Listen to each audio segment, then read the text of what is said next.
ആശങ്ക തന്നെയാണ്. പിന്നെ എൻ്റെ ഭാര്യേൻ്റെ മക്കളും പിന്നെ എല്ലാം കറക്റ്റായിട്ട് പൂരിപ്പിച്ചു കൊടുത്ത സംഭവം അതൊന്നും വന്നിട്ടില്ല.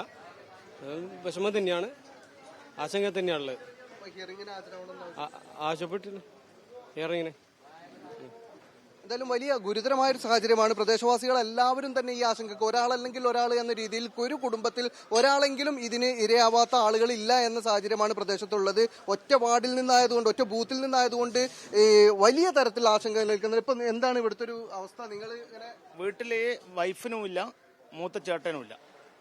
കഴിഞ്ഞ പ്രാവശ്യം വരെ ഉണ്ടായിരുന്നു, ഇപ്രാവശ്യം രണ്ടുപേർക്കും ഇല്ല. നിങ്ങൾ കാര്യങ്ങളൊക്കെ എല്ലാം പൂരിപ്പിച്ചു കൊടുത്തതാണ്.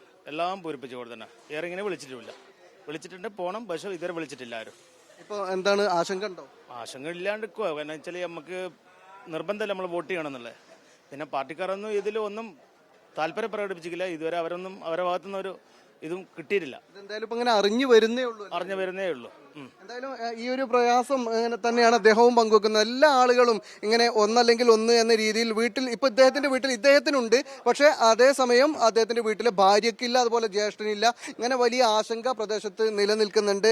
നമ്മൾ സംസാരിക്കുന്നതിൽ അധിക ആളുകളും ഒരാളല്ലെങ്കിൽ മറ്റൊരാൾ കുടുംബത്തിൽ നിന്ന് ഈ രൂപത്തിൽ പുറത്തുപോയ ആളാണ്. അത് വലിയ ആശങ്കയാണ് പ്രദേശത്തുണ്ടാക്കുന്നത്. പ്രത്യേകിച്ചും ഇത് വോട്ടർ പട്ടികയിൽ നിന്ന് പുറത്തു പോകുക എന്നൊരു സാഹചര്യം മാത്രമല്ല എന്നതാണ് അവരെ ആശങ്കയിലാക്കുന്നത്. ഇത് ഒരു പക്ഷേ പൗരത്വത്തിൽ നിന്ന് തന്നെ പുറത്തായി പോകുമോ എന്ന ആശങ്ക പ്രദേശത്ത് നിലനിൽക്കുന്നുണ്ട്. അതോടൊപ്പം തന്നെ ഇത് പരിഹരിക്കാനുള്ള മാർഗമായി പറയുന്നത് രേഖകളുമായി നേരിട്ട് ഹാജരാകണമെന്നാണ്. ഇതും വലിയ ആശങ്കയാണ്. കാരണം വിദേശത്തുള്ള ആളുകൾ, അതുപോലെ പല സ്ഥലങ്ങളിൽ പഠിക്കാനും ജോലിക്കും ഒക്കെ ആയി പോയിട്ടുള്ള ആളുകൾ കൃത്യമായി എല്ലാ മാനദണ്ഡങ്ങളും പ്രകാരം പൂരിപ്പിച്ച് കൊടുത്തതിന് ശേഷവും ഇങ്ങനെ ഒരു അവസ്ഥയിലേക്ക് എത്തുന്നു എന്നത് വലിയ പ്രയാസമാണ് ഉണ്ടാകുന്നത്. ചേച്ചി, ഇങ്ങനെ ഈ ഒരു സംഭവം ഇതിന് പുറത്തായിട്ടുണ്ടോ? ഇതിലുണ്ടോ? അങ്ങനെ ഹിയറിങ്ങിന് ഹാജരാവാൻ ആവശ്യപ്പെട്ടിട്ടുണ്ടോ? ഇല്ല. സംഗതിയൊക്കെ അറിഞ്ഞിരുന്നോ? കാര്യങ്ങളൊക്കെ ഇവിടുത്തെ അറിയുന്നുണ്ട് ആളുകൾ പുറത്തായതൊക്കെ അല്ലേ? എല്ലാം അറിയുന്നുണ്ട്. സംസാരിക്കുമ്പോ ആളുകളൊക്കെ ആ ഒരു ആശങ്ക പങ്കുവെക്കുന്നുണ്ടോ? എല്ലാവർക്കും ബുദ്ധിമുട്ട് പറയുന്നുണ്ട് അല്ലേ? എല്ലാവർക്കും ബുദ്ധിമുട്ടാണെന്ന് പറയുന്നത്.